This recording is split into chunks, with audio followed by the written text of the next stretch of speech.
ঘুরে রাতে ফাঁদ গোলাপে সাদা আলহামদুলিল্লাহ। আচ্ছা ঠিক আছে। আমার বোন জিপিএ পেয়েছে। কিসের রেজাল্ট? জ্ঞান এসএসসি পরীক্ষার রেজাল্ট দিছে।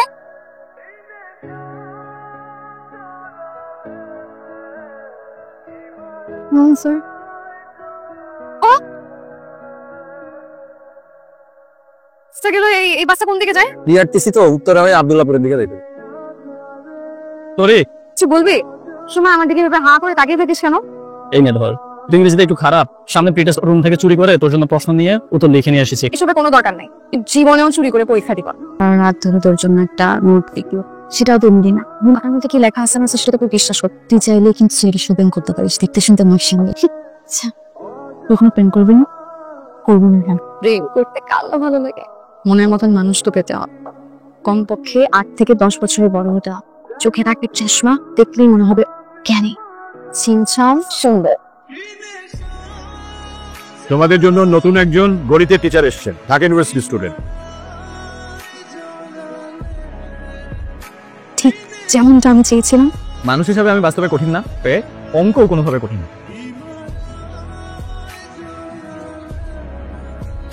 আমি স্বপ্নে দেখছি, তাহলে কি আমি আমার মনের মানুষ পেয়ে গেছি? স্যার আপনার বয়স কত? আর বয়স কত সেটা আমরা একটা অঙ্ক করে বের করি। স্যার দেখে ফেলবো তো? আরে দেখে ফেলবে তো ভালো। কি পরিমাণ পছন্দ করি। কে এখানে? এরকম টিচার স্টুডেন্টের সামনে ঘুরে করছো কেন? কি জানি একটা হারিয়ে ফেলছে, খুঁজতে আসছিলাম। কি জানি হারায় ফেলছে, জানো না কি হারায় ফেলছে, তাই তো? স্যার আসলে আমরা আপনার সাথে দেখা করার জন্য আসছি। যে কোনো সমস্যা হলে যেন আপনার সাথে সঙ্গে সঙ্গে দেখা করার জন্য। আমি গণিত সংক্রান্ত সমস্যার কথা বলছি। ওই বুঝাইছেন স্যার, ওই গণিত বুঝি নাই, কিছুই বুঝি নাই। আসো ভিতরে আসো, খাতা কলম নিয়ে আসো, বুঝাই দিচ্ছি। আপনি আমার সেই মনের মানুষ যার জন্য আমি এত কাল অপেক্ষা করেছিলাম। আপনাকে কখনোই হারাতে চাই না স্যার।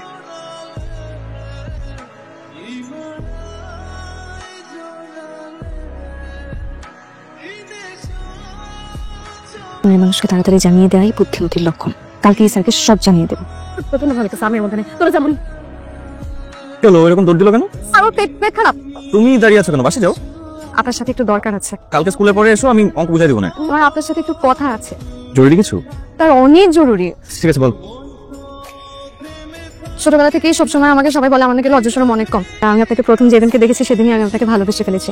তোমার জরুরি কথা শেষ, ওই চোখটা খোলো। কালকে স্কুলে দেখাবে। এই স্যার আমাকে অনেক ক্ষুধা লাগছে। স্যার আপনি আমাকে কতবার রিজেক্ট করবেন? ততবারই আমি ঘুরে আবার আপনার সামনে দাঁড়িয়ে বলবো আপনি আমার সেই মনের মানুষ যাকে ছাড়া বাঁচা অসম্ভব। একবার না পারিলে দেখো শতবার।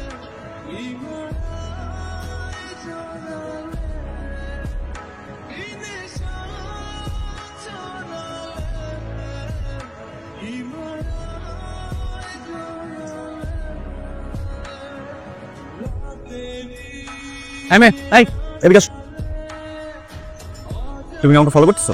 জি স্যার। কেন? আজকে ক্লাসে আপনি আমাকে সবার সামনে এভাবে অপমান করে বের করে দিলেন। কালি খাতা রেখে অন্যদিকে তাকাইছিল। আমি তো স্যার আপনার দিকে তাকাইছিলাম। ভালোবাসার মানুষের দিকে তাকিয়ে থাকা কি অপরাধ নাই? কিন্তু তুমি যদি এটা নিয়ে বাড়াবাড়ি করো, আমি কিন্তু তোমার বাবার কাছে যেতে বাধ্য হব। আমি এমনিতেও ডিসিশন নিয়েছি যে আমার বাবার কাছে সবকিছু খুলে বলবো। তাড়াতাড়ি আমাদের দুজনের বিয়ের ব্যবস্থা করো। বেশি 15,000 টাকা। এই বেতনে এই বাজারে একটা মানুষ চলবে কিভাবে? চলে যায়। কমিটির সাথে আলোচনা করে তোমার বেতন বাড়িয়ে। টাকার থেকে সম্মানটা আমার কাছে বেশি ইম্পর্টেন্ট। আমার চলে যায় স্যার। তোমার চলে গেলে তো হবে না, কারণ তোমার সাথে আমার মেয়ের ভবিষ্যৎ জড়িত। মানে বুঝলাম না। আমার মেয়ে সে তোমাকে খুব পছন্দ করে। পছন্দের সাথে ভবিষ্যতের কি সম্পর্ক? দেখে খুব ভালো ছেলে মনে হয়েছে, আমার তোমাকে পছন্দ হয়েছে। নইলে আমি হয়তো বিষয়টা অন্যভাবে দেখতাম। কি অন্যরকম মানে? ডেকে না নিয়ে এসে ধরে নিয়ে আসতে পারতাম। স্থানীয় কাজী ডেকে বিয়ের ব্যবস্থা করতে। ওর কোনো চাওয়াই আমি অপূর্ণ রাখিনি। কোথাও একটা ভুল হচ্ছে। তরিকে নিয়ে এরকম কোনো চিন্তা ভাবনা একদমই করছি না। তুমি আমার প্রভাব প্রতিপত্তি সবকিছু জেনেও তুমি বলছো সম্ভব না, তাহলে কি আমি সম্ভব করব? আমি এই গ্রামের লোক, কেউই সাপোর্ট করবে না। চাইলে অনেক কিছু করতে পারেন। আপনি কিভাবে ভাবলেন যে আপনার টাকা পয়সা পাওয়ার এসব দেখে আমি তরির এইসব ছেলে মানুষের প্রশ্রয় দিব? তরি যা করছে এগুলো আবেগের বশে করছে। একজন শিক্ষক হিসাবে আমি তা পাই না। পরেও যদি আপনি উল্টাপাল্টা কিছু করতে চান, এই দেশে আইনের একটা ব্যবস্থা। আমি যদি তরিকে কখনো ভালোবাসবো ওর জন্য, আপনার এই চেয়ার বা ব্যাংক ব্যালেন্স থেকে না। জানি আপনি আমার সাথে অনেক রাগ করে আছেন। স্যার আপনাকে একটা কথা বলি। বলো। স্যার আপনি কি কারোর সাথে এঙ্গেজড? পছন্দের লোক থেকে শিখো। হ্যাঁ পড়াশোনা করো, স্কুলের সবাইকে দেখায় দাও যে তুমি স্কুলের সবচেয়ে ভালো ছাত্র। ভালো রেজাল্ট করতে পারি তাহলে আপনি আমার সাথে প্রেম করুন। পড়াশোনা করো, তারপর পড়াটা পড়া দেখা যাবে। প্রমিস করেন? আপনি কিন্তু আমার হাত স্পর্শ করে প্রমিস করেছেন, যদি কোনো কিছু উল্টাপাল্টা করেন আমি কিন্তু মারা যাবো স্যার। আমি আমার প্রমিস রাখবো, নাটক দেখা একদম বন্ধ। 2 ঘন্টা আপনি আমার বাসায় এসে আমাকে পড়াবেন। আরে স্কুলে এসব হবে না। বললাম প্রতিটা জগ ময় E=XYZ, যেটা মনোযোগটা কোথায়? হ্যাঁ, আরে কঠিন জটিল অঙ্ক এখন আমার মাথায় ঢুকতো না। তাহলে ভালো রেজাল্টটা কিভাবে হবে? আপনি আমাকে একটু একটু পছন্দ করা শুরু করে দিয়েছেন। তোরই আবার শালিক বালিকা। শালিক বালিকা কি? সারাক্ষণ শালিকের মতো তিরিং বিরিং করো।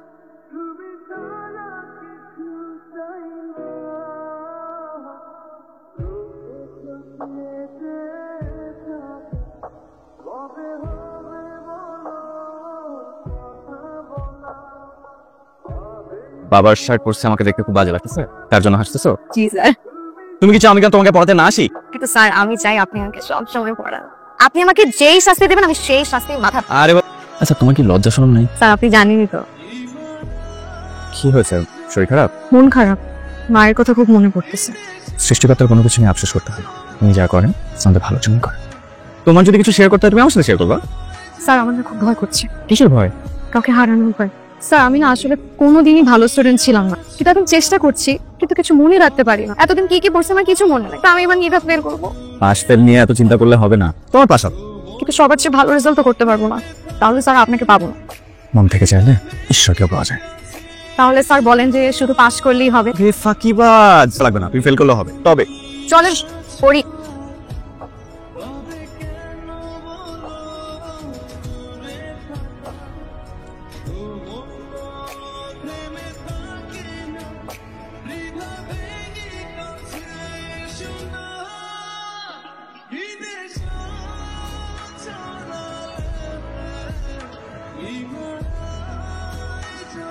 স্যার আপনাকে তো আমি আগেই বলেছি আপনাকে সাথে না নিয়ে আমি পরীক্ষা কেন্দ্রে যাব না। তো দেখে যাচ্ছে। স্যার একটু এই কি করছো? আপনার দোয়া আমার সবার আগে দরকার। ঠিক আছে। কিন্তু স্যার আর তো কিছু ঠিক মতো মনে থাকে না। সবগুলো পরীক্ষার কোয়েশ্চেন দেখে তো মনে হচ্ছে তোমার পরীক্ষা ভালো হওয়ার কথা, তুমি পাস করবা। এবং গম্ভীর হয়ে বসে আছো যে? আজকেই শেষ পরীক্ষা ছিল, আপনিও তো আর পড়াতে আসবেন না। আমি এতদিন আপনাকে না দেখে কিভাবে থাকবো? দেখবা এমনি কেটে গেছে কয়েকটা দিন। প্রতিদিন প্রতি সময় আপনার সাথে ভিডিও কলে থাকবো। প্রত্যেকটা সম্পর্কে না একটা স্পেশাল দিন অথবা একটা স্পেশাল মোমেন্ট থাকা উচিত। সিম যে আজকে থেকে তোমার রেজাল্ট দেওয়ার দিন পর্যন্ত আমরা কথাও বলবো না, দেখা করবো। কিন্তু স্যার একবার মনে হয় আমি সব ঠিক লিখ, আরেকবার মনে হয় খাতে যা দেখছি সবই ভুল লিখছি। এখন তুমি স্যার আমার আর কেউ পাস করে দিতে পারবে না। আল্লাহ তুমি আমার আজকের দিনটা কোনো মতে উতরে দাও। তুমি তো আমাদের সবাইকে অবাক করে দিয়েছো। কংগ্রাচুলেশনস। অয়ন স্যার কোথায়? অয়ন তো চলে গেছে গত মাসে রিজাইন করে। কি বলেন স্যার? ঢাকায় নাকি একটা ভালো কলেজে ওখানে চলে গেছে।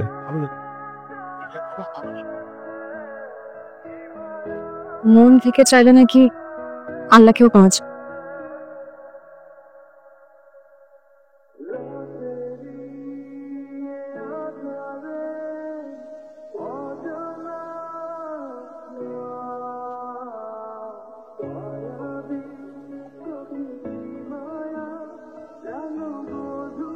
এই বাস্তবের সামনে আপনার সাথে আবার দেখা হয়েছে।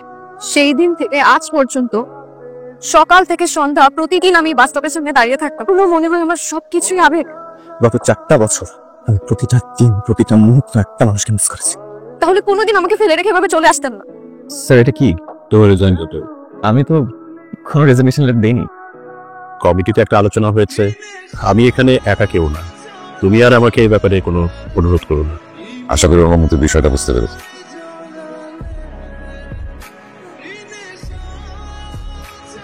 ভাই আমার নাম রেখেছিল শালিক বালিকা।